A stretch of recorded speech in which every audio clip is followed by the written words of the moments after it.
119. Dosa menghujat Roh Kudus.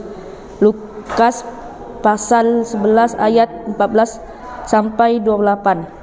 Matius pasal 12 ayat 43 sampai 45. Pada suatu kali Yesus mengusir dari seorang suatu setan yang membisukan. Ketika setan itu keluar, orang bisu itu dapat berkata-kata. Maka heranlah orang banyak. Tetapi ada di antara mereka yang berkata, "Ia mengusir setan dengan kuasa Beelzebul, penghulu setan." Ada pula yang meminta suatu tanda dari sorga kepadanya untuk mencobai dia. Tetapi Yesus mengetahui pikiran lalu berkata, "Setiap kerajaan yang terpecah-pecah pasti binasa, dan setiap rumah tangga yang terpecah-pecah pasti runtuh. Jikalau iblis itu juga berbagi dan melawan dirinya sendiri, bagaimanakah kerajaannya dapat bertahan? Sebab kamu berkata bahwa aku mengusir setan dengan kuasa Beelzebul. Jadi jika aku mengusir setan dengan kuasa Beelzebul, dengan kuasa apakah pengikut-pengikutmu mengusirnya? Sebab itu merekalah yang akan menjadi hakimmu. Tetapi jika aku mengusir setan dengan kuasa Allah, maka sesungguhnya kerajaan Allah sudah dapat datang kepadamu.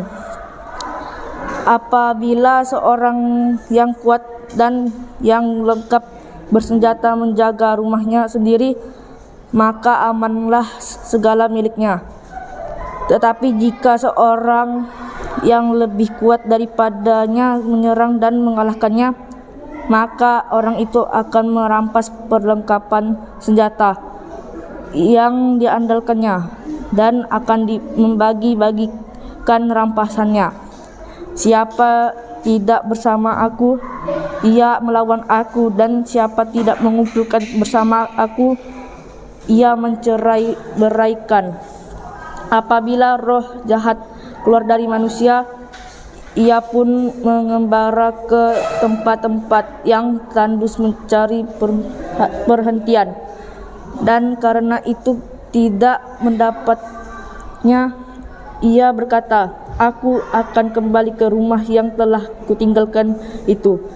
Maka pergilah ia dan mendapati rumah itu bersih, tersapu, dan rapih teratur. Lalu ia keluar dan mengajak 7 roh lain yang lebih jahat daripadanya, dan mereka masuk dan berdiam di situ. Maka akhirnya keadaan orang itu lebih buruk daripada keadaannya semula. Demikian juga akan berlangsung atas angkatan yang jahat ini.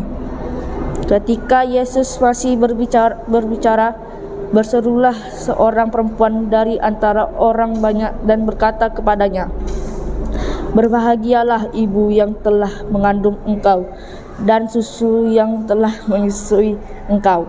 Tetapi ia berkata, "Yang berbahagia ialah mereka yang mendengarkan firman Allah dan yang memeliharanya."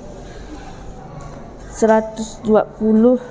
Permintaan ketiga mengenai tanda. Lukas pasal 11 ayat 29 sampai 32. Ketika orang banyak mengerumuninya, berkatalah Yesus, "Angkatan ini adalah angkatan yang jahat. Mereka menghendaki suatu tanda, tetapi kepada mereka tidak akan memberikan tanda selain tanda Nabi Yunus.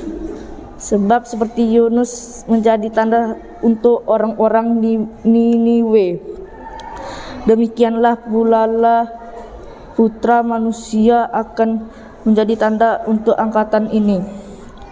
Pada waktu penghakiman, ratu dari selatan itu akan bangkit bersama orang dari angkatan ini, dan ia akan menghukum mereka. Sebab ratu ini datang dari ujung bumi untuk mendengarkan hikmat Salomo, dan sesungguhnya yang ada di sini lebih daripada Salomo. Pada waktu penghakiman, orang-orang Niniwe akan bangkit bersama angkatan ini dan mereka akan menghukumnya. Sebab orang Niniwe itu bertobat waktu mereka mendengar pemberitaan Yunus, dan sesungguhnya yang ada di sini lebih daripada Yunus.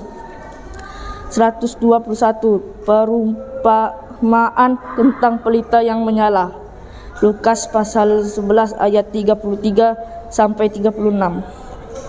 Tidak seorang pun yang menyalakan pelita lalu meletakkannya di kolong rumah atau di bawah gantang, melainkan di atas kaki dian, supaya semua orang yang masuk dapat melihat cahayanya. Matamu adalah pelita tubuhmu.